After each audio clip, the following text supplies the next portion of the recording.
अस्सलाम वालेकुम जी। आज हम पार्टी मेकओवर में थोड़ी सी हैवी लुक क्रिएट करेंगे। उसके लिए सबसे पहले हम आई बेस अप्लाई करेंगे। मैं इन्हांस ब्यूटी की आई बेस यूज़ करती हूँ। आई बेस की एप्लीकेशन के बाद मैं उसको अच्छे तरीके से ब्लेंड कर लूँगी ताकि कहीं पर कोई पिगमेंट ना रहे। आई बेस इसलिए ज़रूरी होती है ताकि आपकी आइज़ पे जो भी कलर आप अप्लाई करें वो अच्छे तरीके से पॉप अप होके नज़र आए। सेकंड स्टेप है ब्रो बोन की हाईलाइटिंग। मैं ब्रो बोन को हाईलाइट कर रही हूँ। इसके लिए मैं एक लोकल ब्रांड का हाईलाइटर यूज़ कर रही हूँ। ब्रो बोन का हाइलाइटर आपने आई ब्रो के बिल्कुल स्टार्ट से यूज़ नहीं करना होता, बल्कि थोड़ा सा गैप देके उसके बाद स्टार्ट करना होता है। इसको आप चाहें तो पूरी आंख पे फैला के भी यूज़ कर सकते हैं और अगर आप चाहें तो सिर्फ ब्रो बोन पे भी लगा सकते हैं। प्रोडक्ट्स मेरी वर्कर आपको साथ में शो कर रही है। इसके बाद जो स्टेप है उसमें मैं नेकेड 5 के आई शेडो पैलेट में से ग्रीन कलर उठा के आइज़ की क्रीज़ ड्रॉ कर रही हूँ। आपने क्रीज़ ड्रॉ करनी है, पहले कलर को डिपॉजिट करना है और उसके बाद उसको वहीं पे ब्लेंड करके आई की नेचुरल शेप में ही उसको क्रीज़ लाइन दे देनी है। ठीक है, क्रीज़ लाइन ड्रॉ करने के बाद हमारा नेक्स्ट स्टेप ये है कि हमने क्रीज़ लाइन के एज को ब्लेंड करना है। किसी भी फ्लफ़ी ब्रश पे कोई न्यूड कलर ऑरेंज, पिंक या पीच लगा के आपने इस ग्रीन कलर के सिर्फ आउटर एज को थोड़ा सा ब्लेंड कर लेना है ताकि एक ब्लेंडेड सी लुक क्रिएट हो, बिल्कुल लाइंस नज़र ना आए। ठीक है, इसके बाद आपने अच्छे तरीके से इसकी ब्लेंडिंग करने के बाद क्लेज़ोना का सीलर ले लेना है जो कि आपने क्रीज़ के साथ साथ अप्लाई कर लेना है। यहाँ पे दो तरीके हो सकते हैं। एक तो ये कि आप प्रॉपर कट क्रीज़ करें फाउंडेशन लगा के, दूसरा ये है कि आप डायरेक्ट कट क्रीज़ करें। तो मैं डायरेक्ट क्रीज़ कर रही हूँ। मैंने सीलर लगाया और उसके बाद उसके ऊपर मैं एक शिमर लगा रही हूँ जो कि एक लोकल ब्रांड का है। इसके ऊपर नेम तो नहीं है, वो मुझे याद भी नहीं है, लेकिन इसकी लुक बहुत अच्छी आती है। तो मैं ग्लिटर की एप्लीकेशन कर रही हूँ इसके ऊपर। ग्लिटर को आपने हमेशा डैब डैब करके अप्लाई करना होता है। डैब के अलावा आप इसको रब करके अप्लाई नहीं कर सकते। किसी ब्रश से भी आप चाहें तो इसको अप्लाई कर सकते हैं। इसके बाद मुझे ग्रीन कलर थोड़ा सा कम लग रहा था तो मैंने थोड़ा सा ब्लू का एक शेड इसके अंदर मर्ज करके क्रीज़ को दोबारा से डिफ़ाइन करने की कोशिश की है। मेरी वर्कर आपको पैलेट दिखा रही है और पैलेट में कलर भी शो कर रही है जो कि मैं आइज़ पे इस वक्त अप्लाई कर रही हूँ। दो कलर्स की मिक्सिंग में, ग्रीन और ब्लू। दोनों कलर्स को मिक्स करके मैं क्रीज़ को दोबारा से डिफ़ाइन करी हूँ क्योंकि गोल्डन शिमर के साथ ये ग्रीन शेडो थोड़ा सा लाइट लग रहा था। तो इसको डलनेस से दूर करने के लिए मैं इस पे ब्लू और ग्रीन दोनों का आई शेडो थोड़ा सा मिक्स करके इसके ऊपर अप्लाई करी हूँ ताकि ये थोड़ा ज़्यादा डिफ़ाइंड हो जाए। अच्छे तरीके से मैंने क्रीज़ दोबारा ड्रॉ करके नीट कर लिया और उसको अच्छे तरीके से ब्लेंड कर लिया है। ब्लेंडिंग के बाद अगेन मैंने वही फ्लफ़ी ब्रश लिया और उस पर न्यूड कलर लगा के मैंने उसका एज वापस दोबारा से ब्लेंड कर लिया ताकि एक ब्लेंडेड सी लुक क्रिएट हो। अच्छी तरह ब्लेंडिंग बहुत ज़रूरी इसलिए होती है क्योंकि मेकअप की लुक कभी भी ब्लेंडिंग के बगैर नहीं आ सकती। अगर आप ब्लेंड नहीं करेंगे तो आइज़ आपकी बिल्कुल ऐसी लगेंगी कि बिल्कुल लाइंस नज़र आएंगी। लाइंस नज़र नहीं आनी चाहिए। हमेशा एक कलर दूसरे में और दूसरा तीसरे में मर्ज हुआ नज़र आना चाहिए। इसके बाद मैं लगा रही हूँ आईलाइनर। आईलाइनर में यूज़ कर रही हूँ यहाँ पे मिस रोज़ का, जो कि वर्कर आपको दिखाएगी भी। आईलाइनर के लिए सबसे पहले आपने एक बॉर्डर लाइन देनी होती है लैश के लिए, क्योंकि आई लैश की एप्लीकेशन के नीचे अगर आप आईलाइनर नहीं लगाते तो आपकी स्किन और आईलैश में थोड़ा सा फ़र्क रह जाता है और आईलैश के नीचे आपकी बेयर स्किन जो आईलिड की है वो नज़र आती रहती है। तो सबसे पहले आपने बॉर्डर लाइन लगानी है। आईलैश को लगाने के लिए मैं एमजे की एडहेसिव ग्लू यूज़ करती हूँ जो कि मेरी वर्कर ने आपको शो भी किया। लैश को अप्लाई करने के बाद अच्छे तरीके से मैं देखूँगी कि लैश हर तरफ से जुड़ गई है और मेरी मॉडल या क्लाइंट को कहीं पे कोई प्रॉब्लम तो लैश की वजह से फेस नहीं करनी पड़ी। इसके बाद हम किसी भी ब्रश के एंड से लैशेस को हर तरफ से अच्छे तरीके से प्रेस कर देंगे ताकि वो अच्छे तरीके से आईलिड के साथ जुड़ जाएं। अपर लैश को लोअर लैश से सेपरेट करने के लिए भी हम ब्रश से थोड़ी सी उसको स्ट्रेच करेंगे ऊपर की तरफ आई लैश को, ताकि वो लोअर लैश से अलग हो जाए। इसके बाद आईब्रो के लिए मैं क्रायोलॉन का ब्राउन एक्वा यूज़ करती हूँ। क्रायोलॉन का brown aqua is one of the best product जो कि हमें आईब्रो पे यूज़ करती हूँ। ये बहुत नेचुरल लुक देता है, बिल्कुल फेक और आर्टिफिशियल लुक नहीं देता। और ना ही ये कोई बहुत ज़्यादा ब्राउन टच देता है।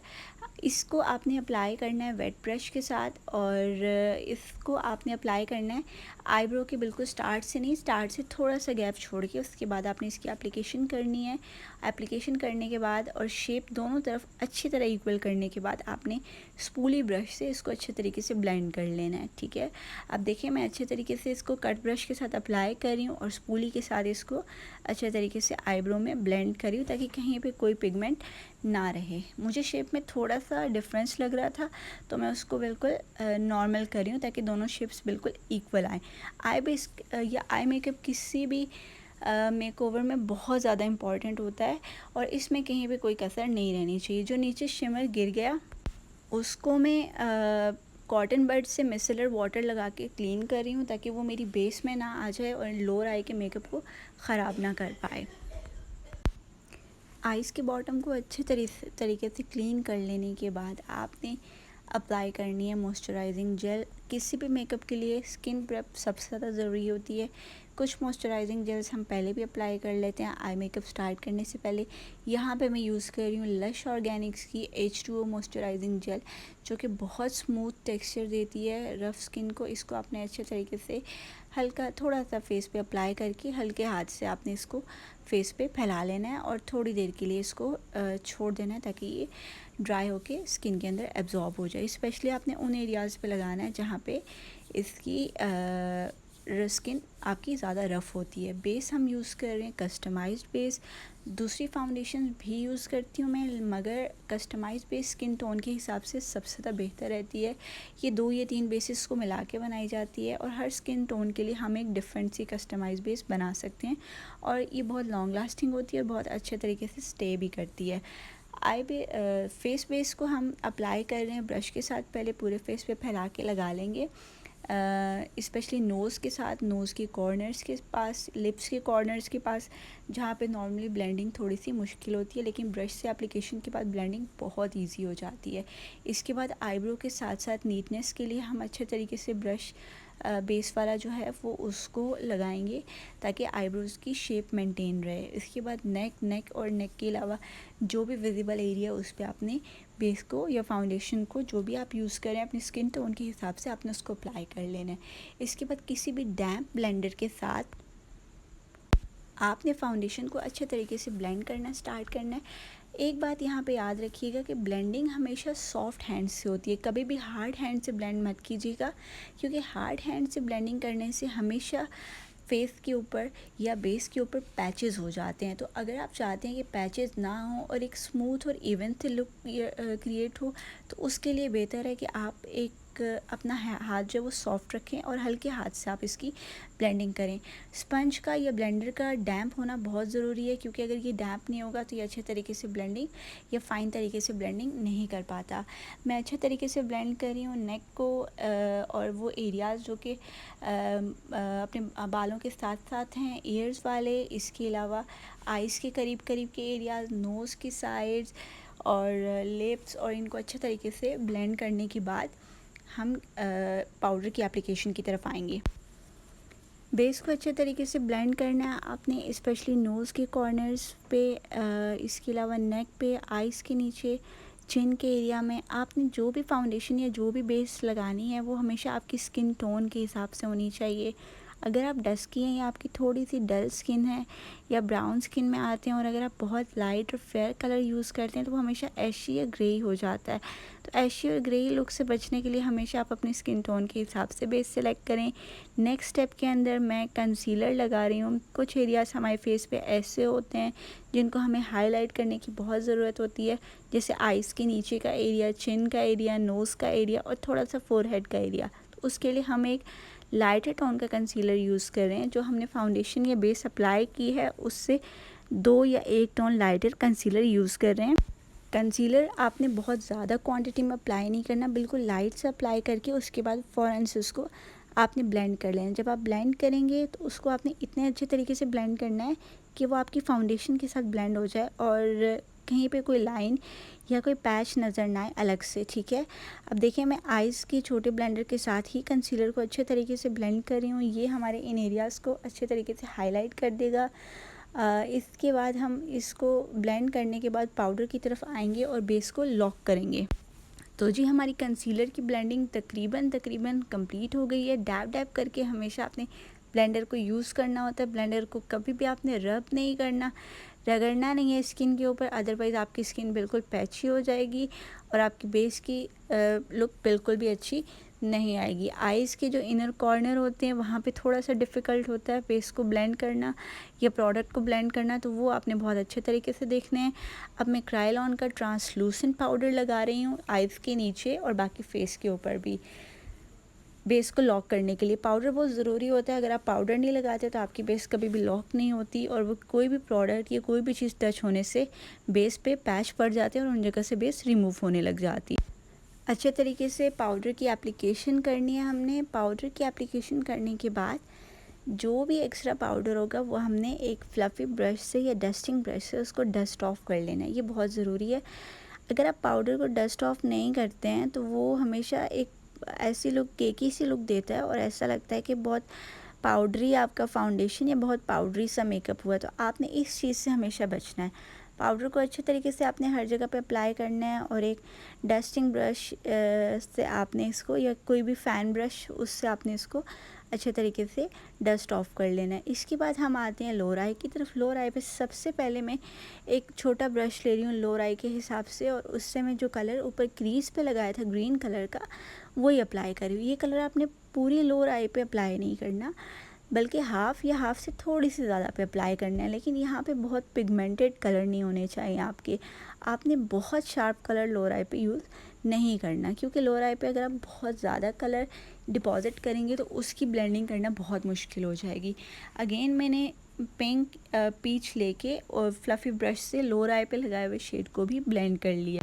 ब्लेंडिंग के बाद मुझे लग रहा था कि थोड़ा सा ब्लू कलर डल हो गया है, तो उस पर मैंने दोबारा री एप्लीकेशन कर ली उसी ब्रश से जिससे मैंने पहले अप्लाई किया था दोनों आइज़ के ऊपर। ठीक है, लोअर आई का काम थोड़ा सा डिफ़िकल्ट होता है अपर आई के मुकाबले में, लेकिन लोअर आई का मेकओवर बहुत इंपॉर्टेंट। लोअर आई का मेकअप कंप्लीट होने के बाद हम अब करेंगे आइज़ में फिलिंग वाइट पेंसिल की।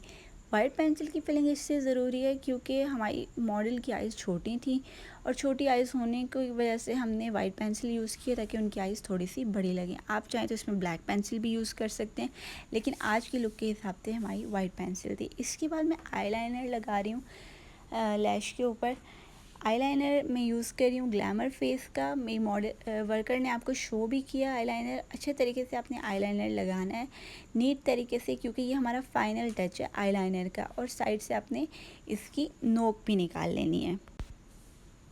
आईलाइनर की एप्लीकेशन के लिए ये बहुत ज़रूरी है कि आप उसको रिफ़्रेश करें किसी भी मेकओवर के एंड में। अगर आप इसको रिफ़्रेश नहीं करते तो मेकअप के साथ साथ आईलाइनर आई शेडोज़ की वजह से थोड़ा सा डल हो जाता है, जो कि अच्छी लुक क्रिएट नहीं करता। इसके बाद इनर आई का आईलाइनर है वो हम लगा रहे हैं और हल्की से हमने लाइटर से कट ब्रश के साथ इनर आई में थोड़ी सी नोक क्रिएट कर लिया है। इसके बाद हम अपर आईलाइनर को थोड़ा सा मज़ीद रिफ़्रेश करने की तरफ जा रहे हैं।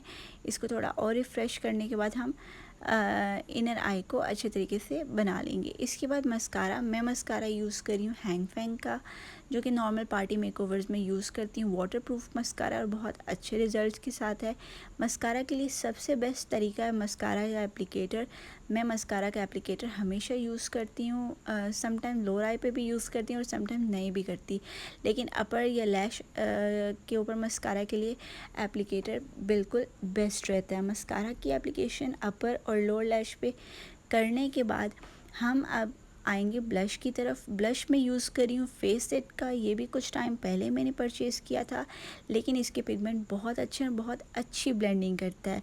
इसके अंदर मैं थोड़ा सा लाइट पिंक कलर लेके इनके चीक बोन की तरफ लेके जा रही हूँ। ब्लश आपने बहुत फैला के नहीं लगाना होता, ब्लश आपका सिर्फ चीक एरिया के ऊपर लगता है, वो एरिया जहाँ पे आपकी चीक बोन बिल्कुल स्ट्रेट आती है वहाँ पे लगता है। अब एक फ्लफ़ी ब्रश के साथ मैं अच्छे तरीके से ब्लश की एप्लीकेशन कर लूँगी। ब्लश को चीक्स के साथ साथ आपने थोड़ा सा उसका टच नोज़ पे भी देना है, थोड़ा सा चिन पे भी देना है और थोड़ा सा फोरहेड पे देना है ताकि एक अच्छी सी लुक क्रिएट हो जाए, ठीक है। इसके बाद मैं अप्लाई कर रही हूँ हाइलाइटर। हाइलाइटर मेरे पास MS याशू नाम के किसी ब्रांड के हैं, मैं श्योर नहीं हूँ क्या नाम है, वर्कर आपको दिखा देगी इसकी पिक्चर भी। इसको हम अप्लाई कर रहे हैं एक हाइलाइटिंग ब्रश के साथ, और हाइलाइटर भी आपने बिल्कुल ब्रश के ऊपर चीक बोन पे अप्लाई करना है, नोज़ पे करना है, चिन पे करना है, और थोड़ा सा फोरहेड का एरिया जो अगर आप हाईलाइट करना चाहते हैं तो उस पर भी आप हाइलाइटर यूज़ कर सकते हैं, जो कि आपके आईब्रो का बिल्कुल अपर एरिया है उसके ऊपर। इसके अलावा आपके लिप्स का जो अपर लिप है उसके ऊपर आप लगा सकते हैं, थोड़ा सा हाइलाइटर अच्छी लुक देता है। हाइलाइटर लगाने के बाद मुझे ब्लश थोड़ा डल लग रहा था, तो मैंने एक बार उसको रिफ़्रेश कर लिया। इसके बाद मुझे हाइलाइटर की शाइन थोड़ी कम लगी, तो मैंने एक आई शेडो है मेरे पास मालियाओ का, जिसको मैंने यहाँ पे लगा दिया चीक बोन पे हाइलाइटिंग के तौर पे। ये मेरी वर्कर आपको दिखा देगी। इसके बाद मैं लगा रही हूँ लिप पेंसिल। लिप पेंसिल से अच्छे तरीके से मैं पहले लिप्स की आउटलाइन ड्रॉ कर लूँगी, जो कि किसी भी लिपस्टिक के लिए बहुत मैंडेटरी होती है। लिप की आउटलाइन ड्रॉ करना बहुत ज़रूरी है और ये बहुत नीट होनी चाहिए। अगर आप चाहते हैं आपकी लिपस्टिक बहुत नीट और बहुत डिफ़ाइंड आए, तो आप कभी भी लिप लाइनर या लिप पेंसिल के बगैर आप लिपस्टिक या ग्लॉस मत लगाएं।